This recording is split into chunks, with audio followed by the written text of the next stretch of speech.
Devera Amêdiyê êk ji wan deveran e ku her dem cihê pêk ve jiyanê bûye bi taybetî di navbera Musilman û Mesîhiyan de.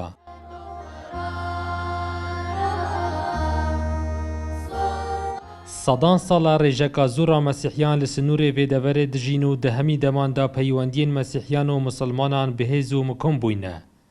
Ji ber hindê dixwazin ev peywendiya û pêkvejiyane heriya berdewam bît. اوه الویری جید شعوره کد که آیا براینی الویری هیا پیک و جیان الویری هیا چونکه اوه بصده ها سال با پیرت ما صحبت کری و حتی نهوجی ما کس چه جوازی ندید یکو اوه بسلمان اوه مسیحیه اوه ام همی پیک و بس گند گود هتن یاسین اوه فلان گنده اوه فلان گنده اوه فلان گنده بس نگوید یا اوه مسیحیه اوه بسلمان اوه یزیدیه پیک و جیان دورا ما یا امیدی همی گاوا یا همی لایانا و یا باشتره و که ام بینین كردستان هر كفن داجي يعني نانو كأم هاتي نافيرا أن جماعتت ما برايت ما بسلمانا شني هاتي ندا أم تشتكي ني ببيني أفتشتاش كفن دا بابو بابيرا هر هبو إن شاء الله ده هر ميني جي و أفا وك قندي مانو كأم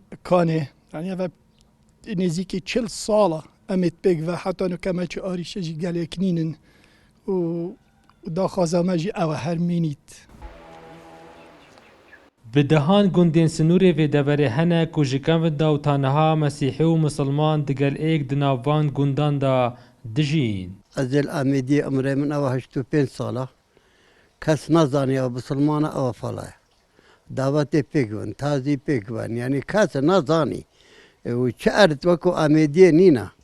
الباب باپیرا قصت جری گوتی ما هر ام صابون و ام عیالتی توان ام جرابون ام هر وصله چه فرق نه و چه آرش نبینه چه تش نبینه چه جار